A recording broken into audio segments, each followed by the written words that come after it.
The Skull by Jon Klassen. One night, in the middle of the night, while everyone else was asleep, Ottila finally ran away. The Skull, a Tyrolean folktale by Jon Klassen. Part 1. The Forest, the Dark, the House. Ottila ran and ran. She ran through trees and up hills.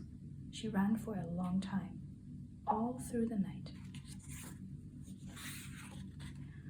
Ottila had grown up in this forest, but after a while, the trees began to look different. They were getting closer together. Ottila kept running. As she ran, Ottila began to hear her name being called. She couldn't tell if it was someone's voice or the wind in her ears. Ottila, Ottila, Ottila, Ottila.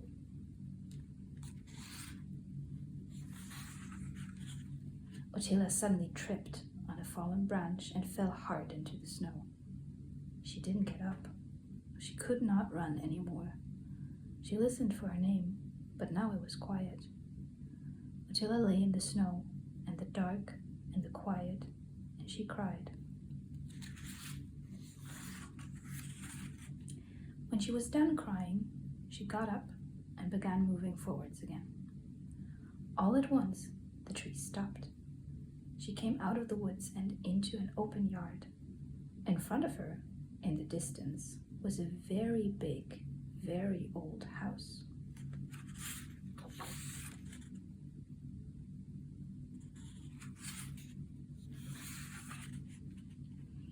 Ottila went up to the house. It looked abandoned, but when she tried to open the door, it was locked. She knocked loudly to see if anyone was inside, but nobody came to the door. "Hello?" she called out. "Hello." Someone answered. Ottila looked up to where the voice had come from. In a window above the door, she saw a skull looking at her.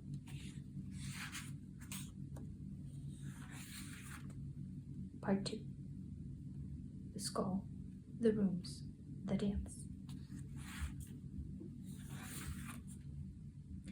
The skull moved himself a little so he could see better. "Hello," he said again. "Hello," said Ottila. "My name is Ottila. I ran away. I need a place to hide and rest." The skull was quiet for a moment. Then he said, "I will come down and let you in, but only if you promise to carry me once I do. I am just a skull, and rolling around is difficult for me." Ottila was quiet for a moment. Then she said, "All right." The skull left the window. Ottila waited outside the door. She waited for a long time. It was very quiet.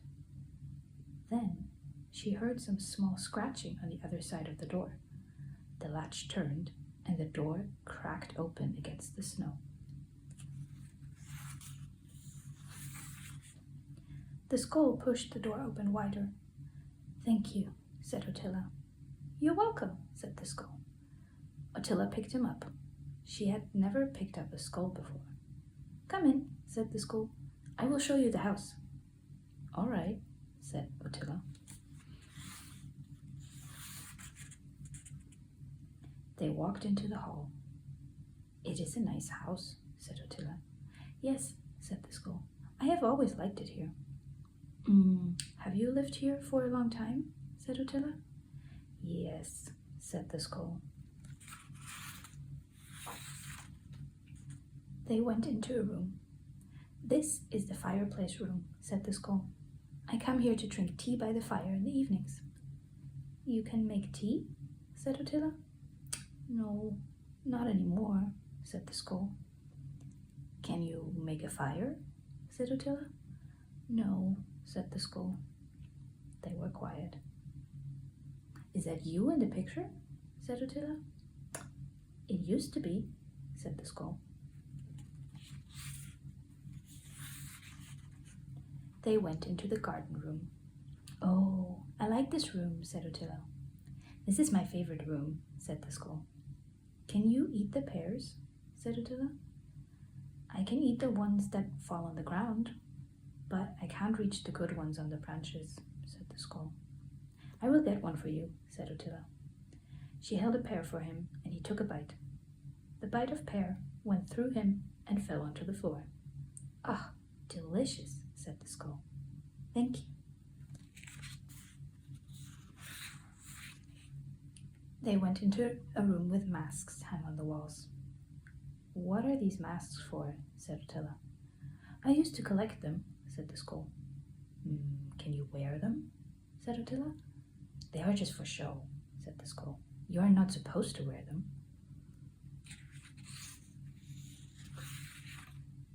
They went downstairs.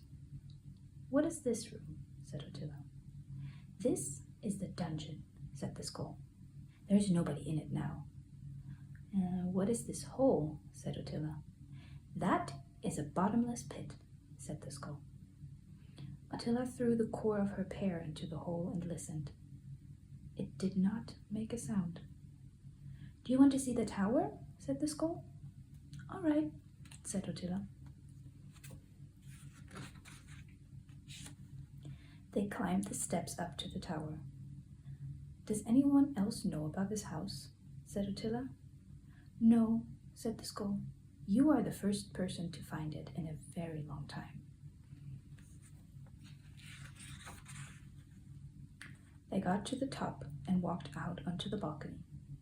You can see everything from here, said the skull. It's beautiful, said Ottila. Careful, said the skull. The wall is not very high, and it is a long way down if you fall. They looked out over the forest. You said you ran away, said the skull. Yes, said Ottila. You don't want them to find you. No, said Ottila, I don't. The skull waited to see if she wanted to say any more, but she didn't. All right, said the skull. Then he said, there is a big room I haven't shown you. How big? Said Ottila.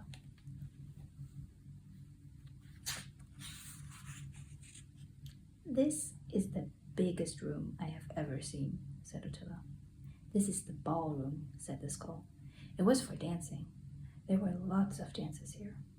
I went to a dance once, said Ottila, but it was not in a room like this. I did like the dancing, though. I love dancing, said the skull. Ottila put her mask back on. She carried the skull to the middle of the ballroom. She held him to face her. Would you care to dance, sir? Said Ottila. Milady, said the skull. They danced and danced and danced until it got dark. Part 3.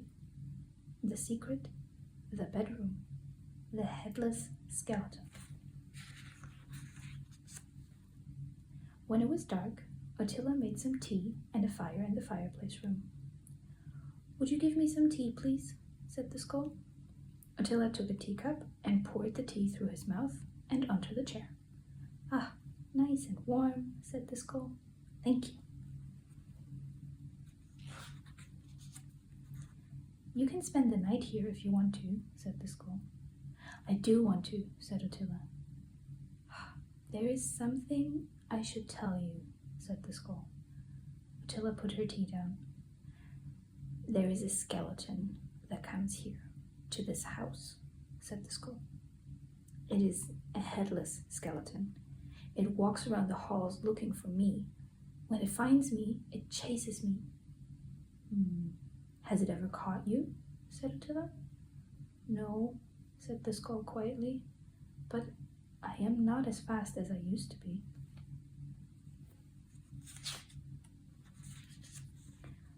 Ottila looked closely at the skull. You You don't want it to catch you." "No," whispered the skull, "I don't." "Will it come tonight?" said Ottila. The skull looked at the fire. "It comes every night," he said. Ottila looked at the fire too. "All right," she said. She kept looking at the fire, and she started to think. When it was time to go to sleep, the skull showed Ottila to a bedroom. It was a nice room. There was a big, comfortable bed and some pajamas for her to wear. Ottila liked the pajamas. "We should try to get some sleep," said the skull. "The skeleton will come soon enough." Ottila blew out the light. They slept deeply and peacefully for a long time. The house was dark and very quiet, until, in the middle of the night, a headless skeleton opened the bedroom door. From somewhere in the skeleton's chest came a voice, but it only shouted one thing: "Give me that skull! I want that skull!" The skeleton ran into the room. It was faster than Ottila had expected. She had just enough time to grab the skull before it reached him. The skeleton pulled at the skull, trying to get him away from her, but Ottila held on tight. She did not let go. Finally, she got the skull free. She slipped past the skeleton and ran for the door. "Give me that skull! I want that skull! Give me that skull! I want that skull! Give me that skull! I want that..."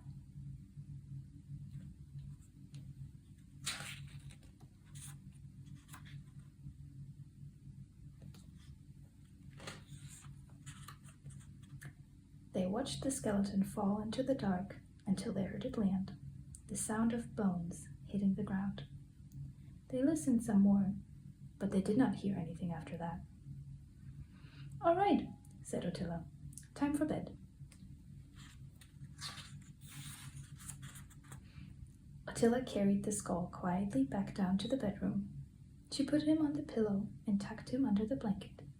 Then she put on her coat.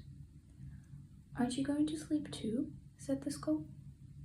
"In a little while," said Ottila, patting the skull gently. "I'll be back soon."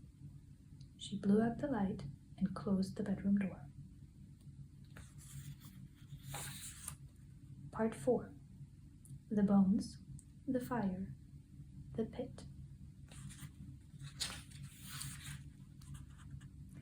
Ottila went to the kitchen and found a bucket, a kettle with tea leaves, a teacup, and a rolling pin. Then she went out into the night and climbed down, slowly and carefully, to where the skeleton had fallen. When she got to the bottom, she found the skeleton's bones scattered everywhere. She gathered them into the bucket. She found every single one. Ottila carried the bucket of bones to a rock. She took a bone out of the bucket and put it on the rock. Then she took out the rolling pin, held it over her head, and smashed the bone. She smashed it over and over into smaller and smaller pieces until the pieces were as small as they could get. Then she took out another bone, and she did it again. She did it to all of them. Then Ottila made a fire. She made it huge and hot. She melted some snow in the kettle with the tea leaves and made tea over the fire. Then she took the bone pieces and threw them into the flames. She poured her tea into the teacup and drank it as she watched the pieces burn to ash.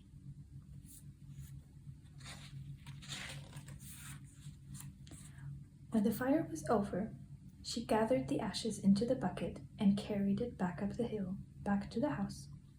She went down to the dungeon and dropped the whole bucket into the bottomless pit. She watched it fall into the dark and listened. It did not make a sound. Then she climbed back upstairs and went to bed.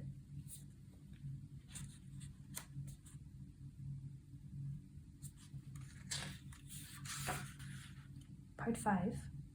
Breakfast. In the morning, Ottila and the skull had breakfast. Ottila made tea and picked some pears from the branches. "I'm sorry last night was so frightening," said the skull. Ottila smiled and patted the skull. "It's over now," she said. "Thank you for helping me," said the skull. "You're welcome," said Ottila.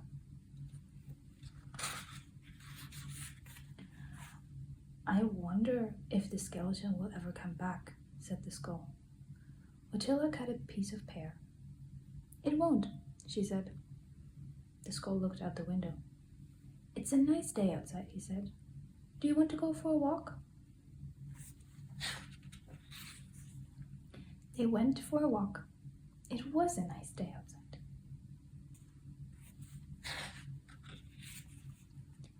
Ottila stopped and gave the skull a bite of pear.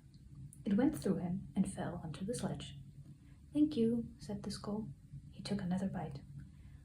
"You know," he said, chewing the pear, "you could stay here with me if you want." "Do you want me to stay?" said Ottila. "Yes," said the skull, "I do." "All right," said Ottila. The end.